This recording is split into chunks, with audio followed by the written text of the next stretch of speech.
as we start, just such an honor and a privilege to be part of this. Just to say, as Aaron said, we do a lot of systems work and systems change work. But I have to say, systems are made up of people. System is not removed from the people. And so when we speak about systems and systems of belonging, we have to look at who are the people in those systems and what are the barriers that people create and what are the gaps that people create and how do we navigate those and bridge amongst us. So as we start, the first question I'd like to ask is also as you introduce yourself in a little bit of depth, and April, we'll start with you, is what draws you into the social connectedness and belonging movement in the work that you do? What do you do and how Hey guys, I'm part of the Inside Out Prison Exchange program. We take formerly college students inside of prisons or jails to develop a course or take a course with people that's in the inside. I myself am a person formerly incarcerated. I was fortunate enough to be on the outside already when I took the Inside Out course, which like really just drastically changed my life as far as higher education. Outside of Inside Out, I also work in community legal services, helping families that's going through child welfare system, but also the public health system. So just the feeling of belonging, we have to reach cross systems to understand that a person is an entire person, not just one part. In order to alleviate a lot of the issues that I try to fight, we have to look at it through all sides. And Inside Out really gave me the language to go from boardroom to boardroom, place to place, to be able to really uplift our voices. Thank you. Thanks, April. Ola, for you. Thank you very much, Marlene. Hello, everyone. So thinking back, the earliest childhood experience that I remember was when I was about 7 years old. And a family friend came to the house. We were having a function. And I saw her pull my mom aside as she was leaving the house and said, you know, look at Ola. For a girl, she talks too much. Watch her. And I was confused because I didn't understand why my being a girl was a prerequisite to how much I could speak and use my voice. Looking at, over 20, 23 years down the line, I'm so happy that my mom did not listen to that advice because it was my voice that got me to become an advocate in my community when I was just a teenager at about 13 years old. What someone saw as a drawback or a limitation for me as a girl was seen as a strength when I got to school.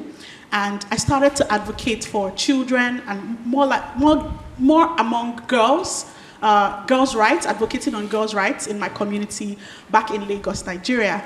And today I'm a lawyer. I work with the ATHENA network, a feminist collective that really tries to center gender equality and human rights in the global HIV response. And I'm really grateful for my voice as an advocate today. It is that voice that helps me speak on the rights of women and girls in all their diversity. Women living with HIV, young black women, female sex workers, women living with disabilities, women in closed settings, all women and girls. And I'm happy to be part of this conversation today. Thank you. Thanks. That's Kenneth for you. Movement. Belonging. Wow. First of all, my name is Kenneth Deere. Atsahiyandu is my name in my language. It means the fire still burns. And I'm a bear clan because my mother's bear. A bear clan. We have 3 clans and families and Mohawks, bear, wolf, and turtle. So I'm in a bear clan. And I introduced myself. I started out in education as a high school counselor. I was one of the first in Canada. A bunch of us were trained to be put into schools to stop the high dropout rate of Indigenous students in our schools. So I started out in education. And one of the, just by coincidence, one of the things they said that there's nothing to do in the summer. So in 1972, I started a canoe club called the Ogawa Paddling Club. And and we used to race right here in Montreal, on Toronto Island, Olympic style canoe and kayak racing, and it's our 50th anniversary this year. So, and we produced one gold medalist. Elwin Morris won the gold medal in Los Angeles, gold and bronze medal. Who was a Mohawk racing for Canada. Anyway, but I was involved in education. I helped start a high school. I was a high school principal for a couple of years. I left education to do have more political activism. I was going to Geneva to fight for the rights of Indigenous peoples in 1987. So it's 35 years now I've been doing that. And then I started, our community needed a newspaper, so I started a newspaper in 19, when did I start that? 92, I guess. And you know, I became a newspaper publisher and editor, and at the same time doing advocacy work for Indigenous peoples. And I'm still doing that today. They just got back from Geneva a couple of weeks ago, and I'm going back again. Going to Egypt for the COP27 climate change on Sunday. And yeah, I don't know, just doing stuff. You know, so. And you retired. And I'm retired right now. Thank you so much. Bethany. Well, I think that April set us off really well, and Kenneth is a great example. None of us are just one thing, and so I want to tell a story about how I came to this space, about how I came to learning about belonging, particularly for older people and later people with disabilities. I was a volunteer for a hospice program in New York City, and I'd be assigned an individual, and my job was just to be an audience for them, to just listen to them and be there during the last days, weeks, or months of their life. And I had a client, we'll call her Cece, and she had cancer, and I got to her house one afternoon. I went a couple times a week, and she was just standing in the middle of her living room, shaking. And she had edema in her legs. It was really hard for her to stand. I don't know how long she had been standing there. And I said, "What's wrong?" She said, "I went to the bank this morning to get out some cash to have my hair done, and discovered that the bank teller told me that my daughter, who was co-signer on my bank account, had taken all of the money out of my bank account." And she was so scared, and she was so shaken. And at the time, that was not a crime in the US. And this got me thinking, why are we treating somebody differently? Why isn't this a crime? Why is it that someone can be treated differently because of their age, because they've had to make these arrangements? And that was the beginning of my thinking about belonging, about othering, as we heard this morning, about what it is that connects us and binds us. And now I work for so I am privileged to have worked with a number of people in this room on older people's rights, including Kim, over the last decade. And I now work at the International Disability Alliance, which is an organization that serves 14 global and regional organizations of persons with disabilities. All of our organizations are led by persons with disabilities, so that we are speaking for ourselves.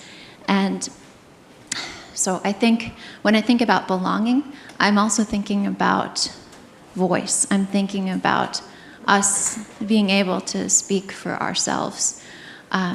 And I'm really glad to be speaking with all of you here right now. Thanks, Bethany. Thank you very much.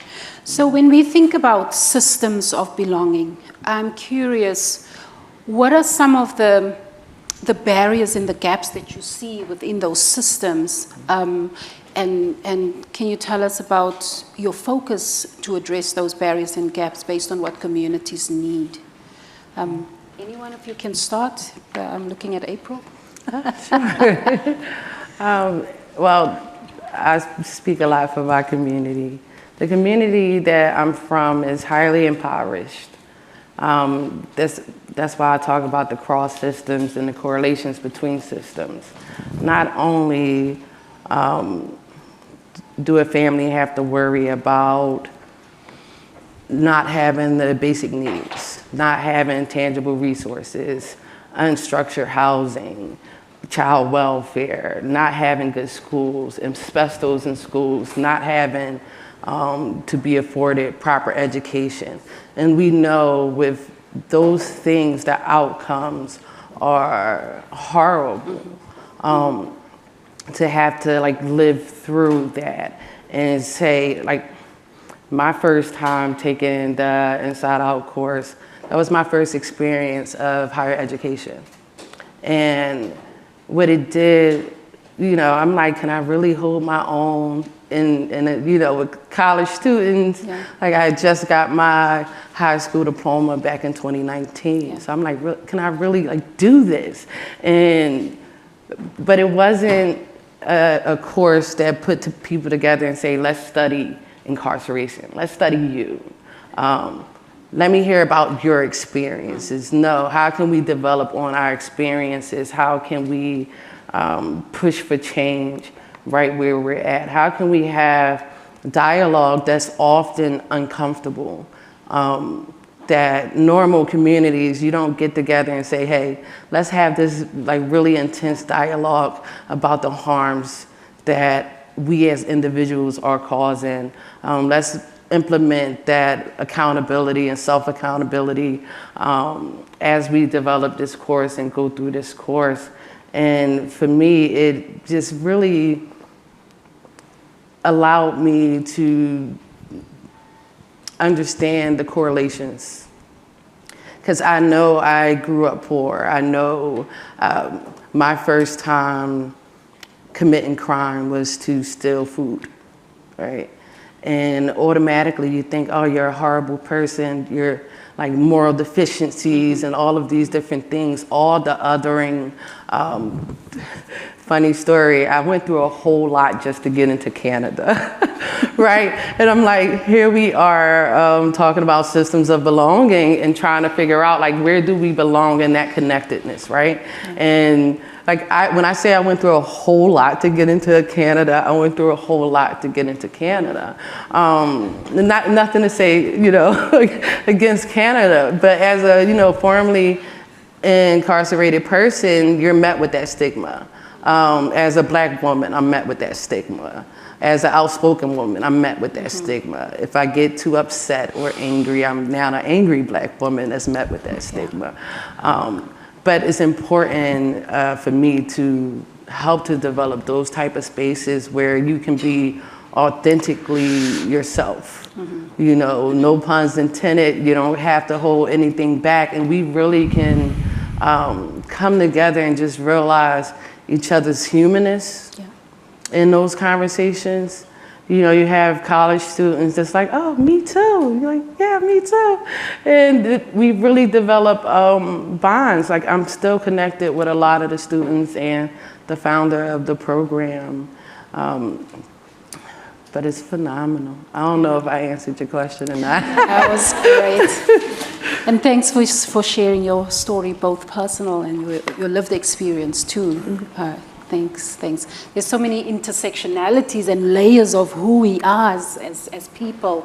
And so to experience the different experiences because of who you are and because of your intersectionality, I'm always wondering, how can our intersectionality not be seen as a deficit, but as a gift with all that we come with? Mm-hmm. So thanks for that in the story, in your experience.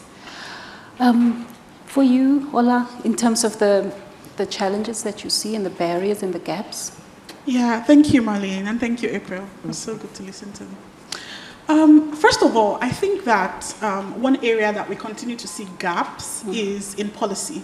So policy and laws that affect women and girls. And, you know, we all know too well that around the world, women's sexual and reproductive health and rights are being rolled back, you know, and it's just alarming to see that even those who are making the policies and those who are making the laws that affect women and girls' lives so deeply are hardly women and girls. And they say something, you know, when you're not at the table, you're most likely on the menu.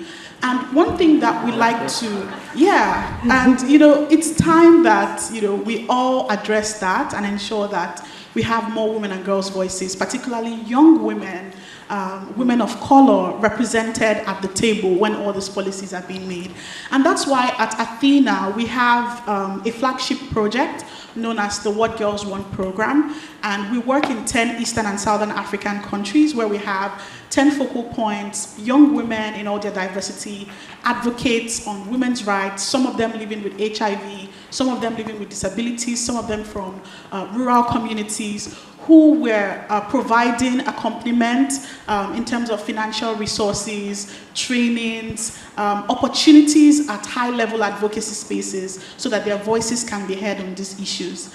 Then another thing is, you know, the stereotypes, you know, which April has brilliantly started speaking about.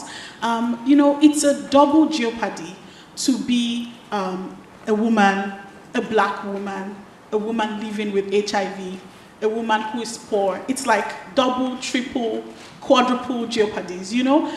And the stereotypes that women face just by being women, just by showing up. It's 2022, and when a woman goes to the police station to report sexual violence or domestic violence, they're talking about the length of a skirt or the length of her shorts. And, you know, women are placed on trial for being survivors.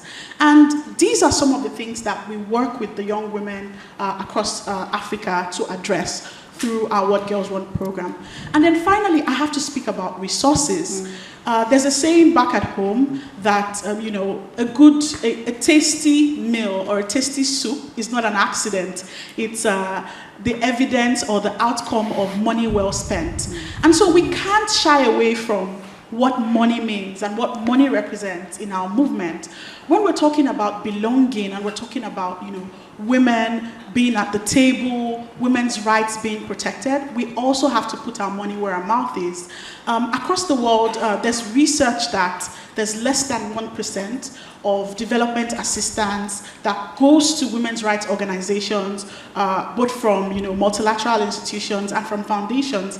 And we really must talk about this. If we really want to shift power and we want to bring more women to the table, we also need to shift our resources and shift money. We literally follow the money to ensure that it comes to grassroots women's rights organizations who are doing the work to center women and girls' rights. Yeah, thank you very much. Thanks for that, Ola. I want to ask the question a little bit differently. And so I'm curious, because you have access, so Bethany, yourself, and Dr. Kenneth, you have access to the spaces where a lot of policy conversations are being discussed. What is needed in that space to shift? Who sits at the table? Who contributes the kind of food that needs to be eaten? And who prepares it? And what needs to happen in those spaces to address the barriers and gaps that we see? Wow, you know, I liked your first question. I asked the other one better. Nice one, Kenneth. Because I was getting ready for that one. But to answer your about belonging, from an Indigenous perspective, all right, and it's different from people who come from other places. And from an Indigenous perspective, belonging is about survival. You know, that we have to survive. We, we've been invaded and occupied peoples, and we've been dispossessed and disempowered by European powers that have come to our lands here, and they've basically tried to eliminate our culture, our language. They've taken away our land from us, and they've taken away the power of the women away from us, from a matriarchal society to a patriarchal society. They've outlawed our religions. They've, we had to force our ceremonies underground. We weren't allowed to use lawyers, and we couldn't make land claims in the courts. Lawyers would be disbarred if they took up Native causes in Canada. We, and there's the residential schools where the government tried to kill the Indian and save the man, and they killed the Indians at the same time. So the damage that's been done, and the women, they were sterilizing our women. The sense of belonging to Indigenous people is that we have to survive a genocide that took place here in North America, and the only way we could survive that is to hang on as much as we can to our language, to our culture, to our relationship to the land, our spirituality, and that's what holds us together. And it's that sense of belonging, that sense of resistance to assimilation, and resistance to genocide is what makes us a strong people. And so when we talk about belonging, we have to take and control our own destiny, our own lives. We have to bring back our languages. We have to bring back our culture, and we bring back our land. And all of this land that you're sitting on here is all Indigenous land. And we need to. There has to be some recognition of that, and a sharing of the prosperity, because we have poverty. We have high crime rate. We have incarceration rates are very high. And so we have issues and social issues that we have to deal with, but we have to deal with it from our perspective. It's been a failure of the dominant society to treat Indigenous people, so we have to treat ourselves. We have to control ourselves and to be successful. And that's what about a sense of belonging is that comes from that we have a strong sense of identity about who we are. And that's what will make us survive into the future, and how the rest of society has to recognize that identity, and respect that identity, and don't try to assimilate us, and we have to live. We have to learn how to coexist with one another. One side not trying to destroy the other, and that's that's important. And to answer your second question, though, is that it goes into the right of self-determination. That Indigenous peoples have a right to self-determination. We talk about reconciliation and the Truth and Reconciliation Commission and their 94 calls to action. And and in there is a recognition of the Indigenous people's right to self-determination, to control their own lives, and that's what we have to do. And we will choose what kind of food we put on our table, what kind of food we will grow. And what kind of industry that we will allow in our territories, and how we will thrive, and how we don't have to be in poverty. We don't have to be the poorest people in all the lands that we live in, which is the paradox is that Canada is wealthy, the United States is wealthy, but Indigenous peoples make up a lot of the poverty in those countries, and that has to be rectified, and it's only be rectified by ourselves. And that's that sense of belonging. Is that sense of nationality, nationhood. We're a Mohawk nation.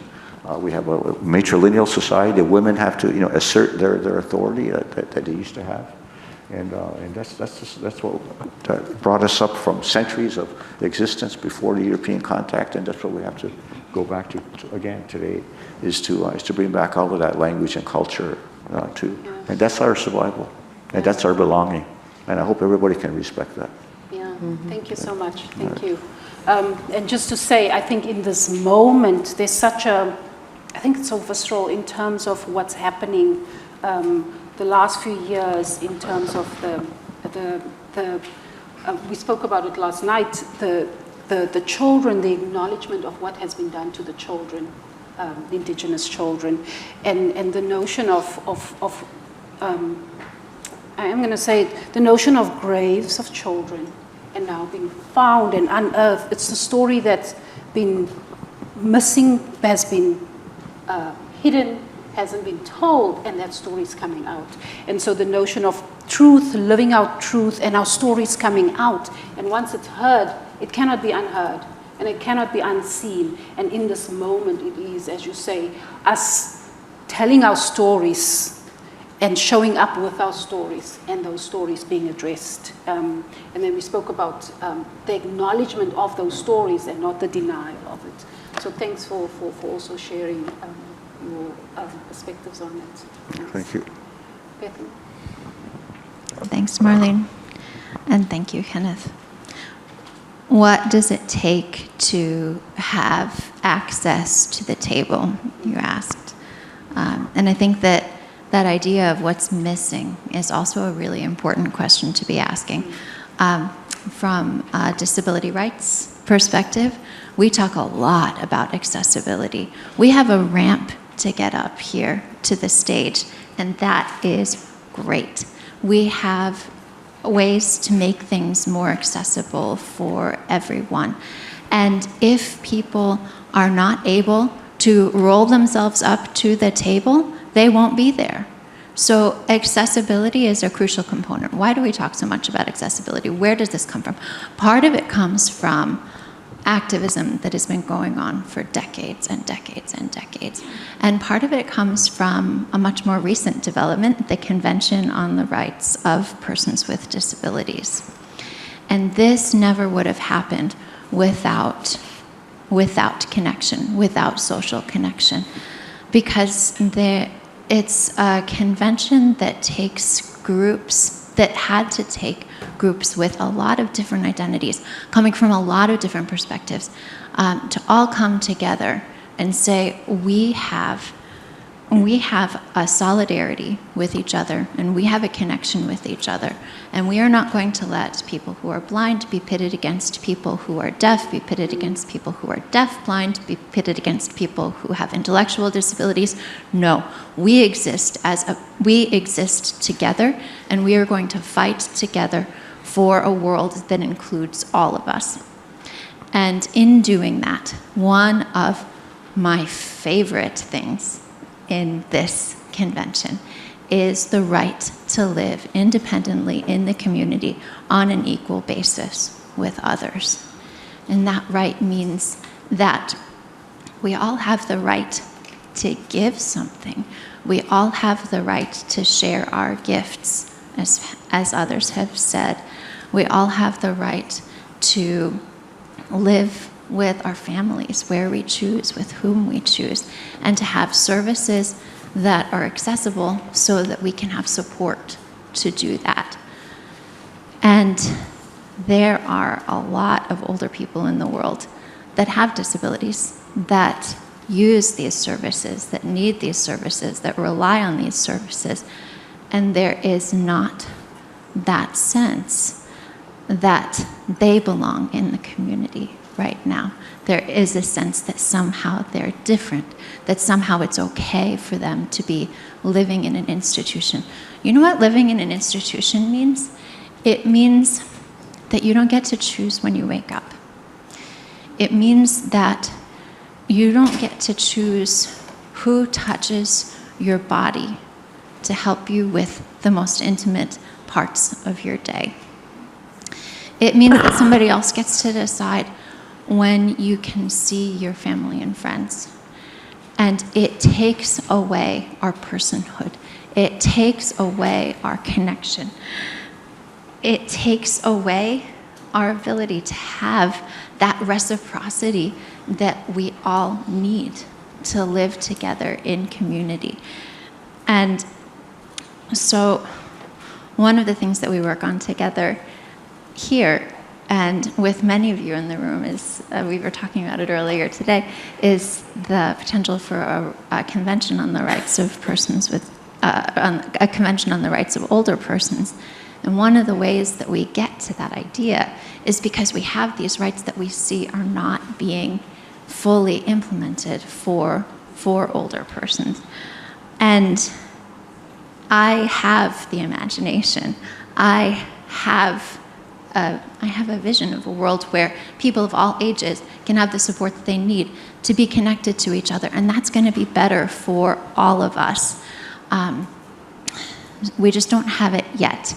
And I think that that word "yet" is one of the most powerful words that we have when we think about imagination and where we can get to and where we want to get to.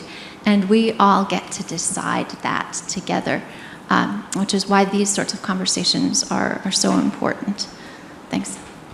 Thank you. Thanks, Bethany. Thanks for that. And for also painting the day-to-day lived experiences of people living with disabilities. So thanks for that. What I was wondering is around the notion of belonging, and Kim speaks about it as well, and what it might look like if we all feel that we live with dignity, if we all felt that we can walk with our heads high, with the respect that we all deserve, and come into a place.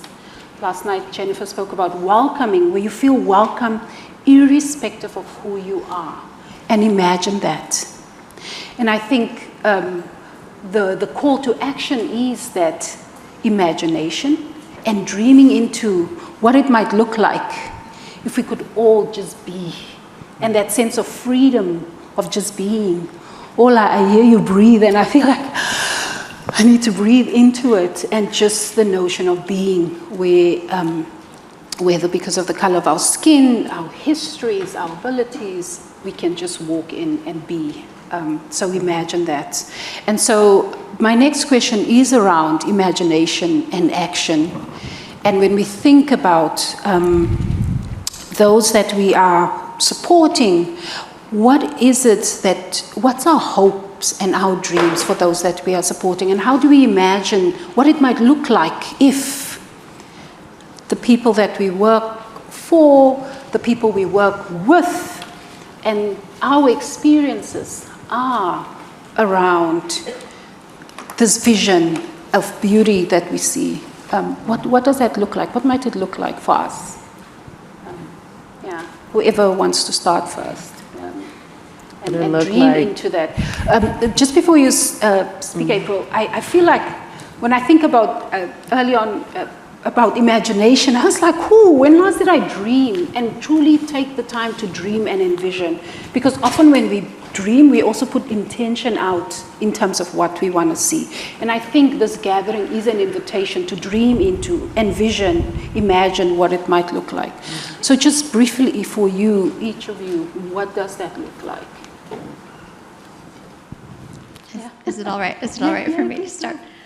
So I fully intend to be an older woman with a disability one day. Yes. And so I will only be getting more intersectional identities as I grow older. And when I think about that for myself, what do I want? I want to continue to be seen as a person. I want to continue to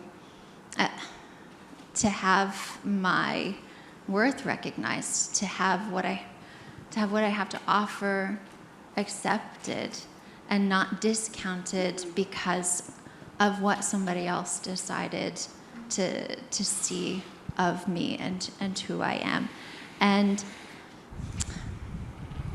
I don't think that we're there yet. There's a great song called The Power of Yet. It's a Sesame Street song. I urge you all to Google it later. But the power of yet, we have time and we have the ability to reshape how the world is going to work in the future. And part of that has to do with the policy spaces that you were talking about, but it also has to do with these individual connections with people and the power that we have in this room together. Thank you. Thanks, Bethany. Anyone else? Yeah, so this fight to have women and girls fully recognized, fully included, have a full sense of belonging, it really became more personal for me last year when I had my first daughter. She's a sassy 1-year-old girl now. And my family, we were going on a vacation, and at the airport, someone said, "Oh, very pretty girl. You're going to be a president's wife someday." Oh. And I was so deflated, I couldn't say anything. But my husband, of course, rose to the occasion and said, "Why would you imagine her as a president's wife and not a president?" Yes. And really, I'm thinking, my mother passed on this world that we're in that is so patriarchal, so difficult for women to just exist. And what am I passing on to my daughter? And that just makes me really, when it comes to imagining, I want a place where her and her peers do not feel like because they are women or because they identify as women or girls, they only have certain ladders to get up to, and some other parts of the ladders are unreachable. I want to see that equal sense of opportunity, both in terms of how they feel and how the actual opportunities are, where they feel like they have wings and they can soar, they can be anything, they can go anywhere, they can come fully and exist without feeling like they're being policed, or they feel that constant threat of violence and discrimination. That's really what I dream of, and I hope I'm alive, and all of us in this room are alive to see such a society someday. Thanks, Ola. Thank you. I would like to see, I know I'm out there, but the end of structural racism and systems taking accountability, and like really looking at the unintended consequences behind those policies and laws that affect the most vulnerable. Kind of what you used on, or you was explaining to me, your work of like really taking someone up top is a huge disconnect of the harms that's being caused in so many communities. I can't relate to you because I don't know what you've been through. I don't know what you had to live through. I don't know your community, but often what you see is people coming into those communities and saying, I know what you need. You're going to do A, B, and C, and it fails.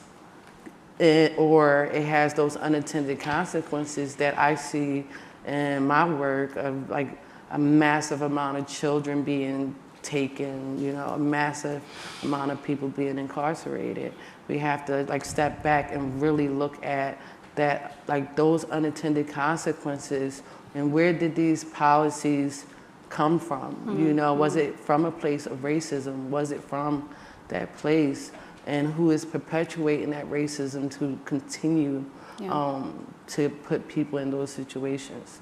So, I don't think we're going to get rid of it, but I was just saying, that's my hopes. Yeah, thank you. I have 1 minute, according to these two ladies in the front. From a distance perspective, though, the future would have to be a place where there is no longer any institutionalized racism, where racial superiority of European peoples, has to be eliminated, and the recognition of our people, of our land, of our culture, and our self-determination to decide for ourselves. I think that's the future that we need. That's going to be tough because the racism that is so ingrained in Canadian policy and legislation, and in the education system that people can't even see it, and it's going to take time.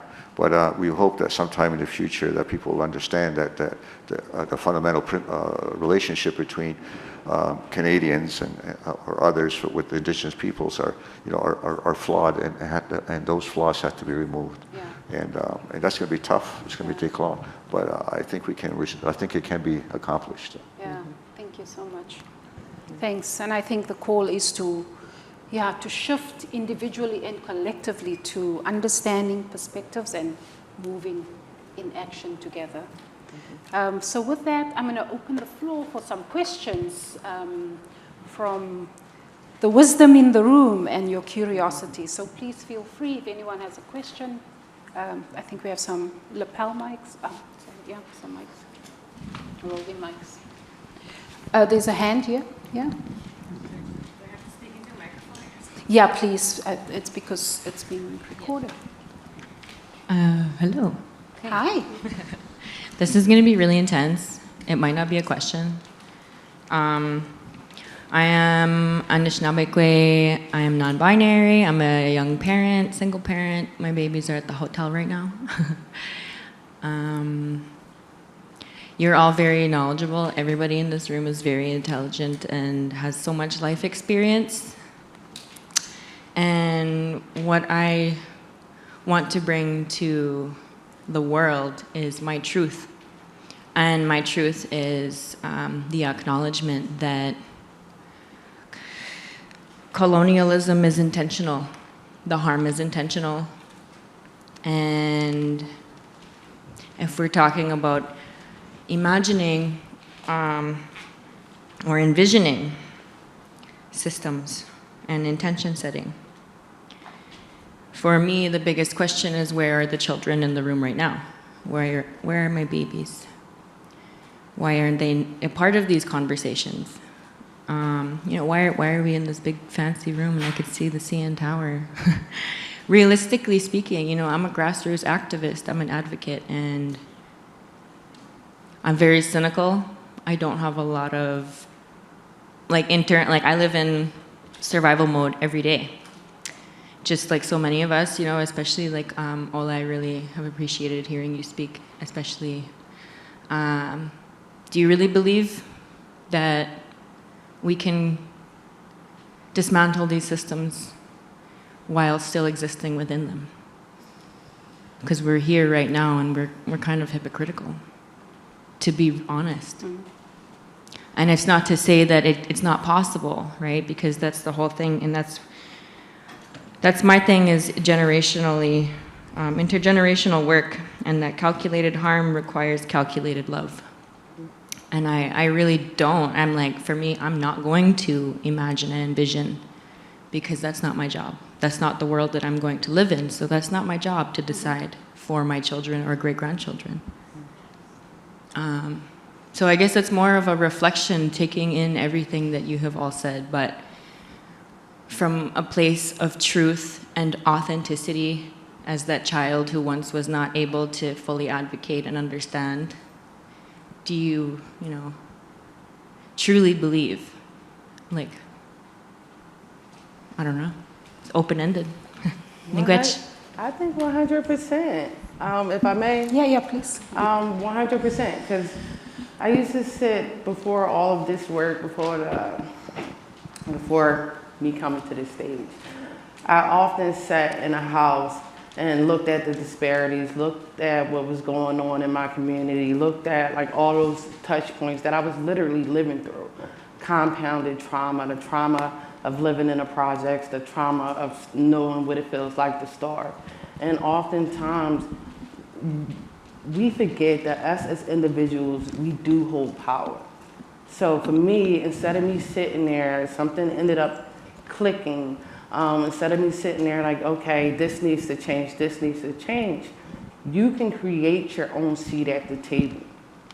You can say, I did a lot of this work for free for 4 years, speaking poetry, anywhere that I can really uplift the community, uplift individual peoples, because I truly believe in ripples. It only takes one person to, I was telling our small group that, one person to believe in you enough for you to change the world.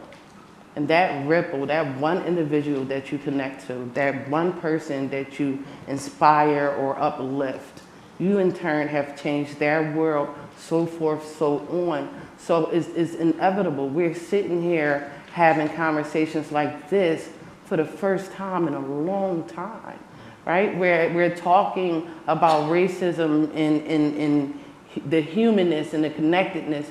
These are not normal conversations we would have had 10 years ago. So change is possible. But kind of what Kim said earlier, you have to imagine that change first for yourself before we can imagine the change of systems. Because we all have to be accountable for what we put in the world and the change that we want to see. Thank you so much, April. Thanks for that. Thank you. Anyone else want to speak about that? I think let's speak about this and then we can go on to the next one, please. Okay, thank you. Thank you very much for that statement. As a person who is often accused of being a cynic, I salute you. And I can say that I too see see a better world. You know, we have, and I see a better world for older people. I see a better world for persons with disabilities, and I can see that change partly in some of the bad stuff that we have, right? So we still have many persons with disabilities who are still institutionalized. But we have a growing sense that it's not the right thing, that that's not the way that they should be living. We have new guidelines on deinstitutionalization that just came out from the UN. That's really great because that shows that the norm is changing for persons with disabilities. For older people with disabilities, I don't think we're there yet. As was mentioned in the opening, older people, particularly older people with dementia, are at risk for being chemically restrained in nursing homes. And if they're using antipsychotic drugs, that can almost double an older person with dementia's risk of death. And you can say that to a minister of health and basically get a so what right now. A so what. That's where we are right now for older people who are living in institutions. But we've seen so much progress for persons with disabilities. I believe that we'll get there for older people with disabilities as well. And so that's a little bit about where I get my fire, where I get my cynicism from, and where I get my hope from that we're gonna be able to make progress. Because, like April was saying, 10 years ago, we were not even having these conversations. Thank you for the question. Yeah. I can say a couple of things Yes. too. We were all in your place, Yeah. all of us. And, I can remember myself being the same way. As you get older, though, things change a bit. Well, I want to, I understand your cynicism, and you should be cynical, and you should question everything, and don't go down the rabbit hole of conspiracies and stuff like that. Keep yourself real, like you said, and because I think there's too much QAnon in the world. One of the things about cynicism, though, is you got to make sure you don't carry that too far, because too much cynicism destroys hope, and people have to have hope, and you got to cling, and it's that hope. That's why you do what you're doing, is because you do have hope, and you got to build on that hope and question things and be cynical, but don't be too cynical, and pretty soon when you get older, you'll be sitting up here. Talking to young people about telling them, don't be too cynical. You'll be doing the same thing. Yeah. All right? Yeah. Thanks. And I do want to honor the question, and thanks for your courage to ask it, and also the question around the juxtapose in the space that we are in, where we are at, and we're having this conversation that a few years ago, I think these kind of conversations and what we are wanting to do just feels so elusive at times. Belonging is important. My colleague Reynolds would say it's connectedness is not rocket science, and it's so hard to do, and people to feel part of and belong. And there are systems that have intentionally, historically, set us up for where we are. So to unravel and undo is hard, complex work, and often has created the wicked problems that we are sitting with, and the layers of problems that we are sitting with. So I really honor your question. What I would also say is that, I was going to say we, but I'm going to speak for myself. I am a wounded healer. So the work that I do is because of my experiences and coming into the spaces and advocating for not only what I've lived and what I continue to see. And for me, for myself, it's remiss if I don't take the opportunity for you to speak and to voice and to continue to advocate in the spaces where others do not navigate. And I think that is our role to do. So I really thank your question. It's a hard question. Earlier on at our table, we were speaking about philanthropy and fundraising and resource and what that looks like and who makes the decisions. And so the gift of being here together in this space and having these conversations and with the hope and the imagination to action. I think in this time there's a seeing that has happened and a knowing that is there that we cannot unsee and we cannot deny anymore. And that in and of itself is a gift. So that's all I wanted to say. So thank you very much. Miigwech. So if there are other questions out there. Over there, yeah, thank you. Can you hear me? Yes? Okay. Yeah? I just wanted to add on to that point and then also expand it to you. But the question about how can we change the system if we're still stuck inside the system, I would just shift the thinking about that and say, yes, you can, my way, and I think many of us, our ways are to get in the system, maybe infiltrate the system, and change it from the inside, right? So that's all I would say, and maybe you guys can also add to that, but that's kind of been my approach, to just slowly change it from the inside and get my comrades, find my people, get them in and change it from the inside. Yeah. Thank you. Any comments around that? Keep causing good trouble. Keep causing good trouble, yes. Good trouble, that is so true.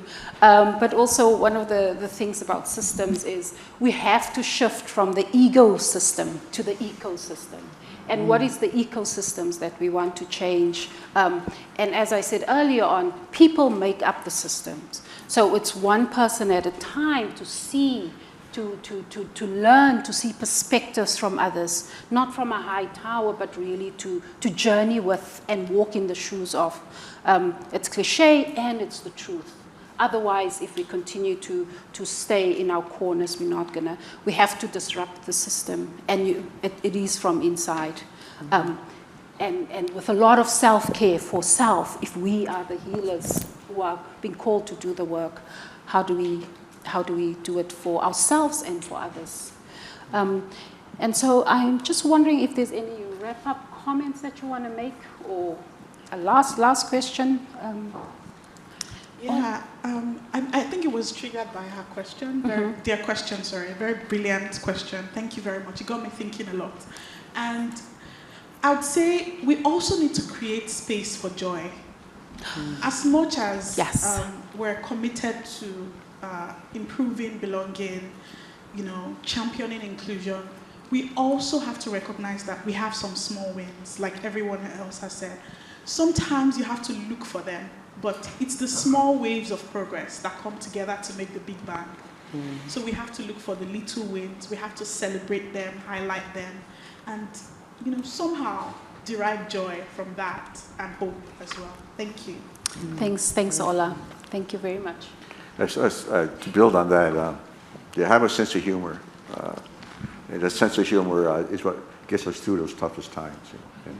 And I know in our cases, we've been into some tough situations, and our guys are just laughing like anything at the line, and facing off with the police, and they're just laughing. And it's a good. It's an extreme example, but a sense of humor is what reduces tension when you're in meetings and negotiations and stuff, and keep that sense of humor.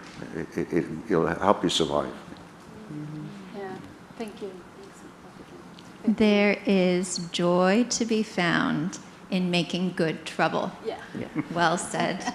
Well said. Yeah. And I really want to lift that up because we're all making good trouble. Yeah. What's the song again?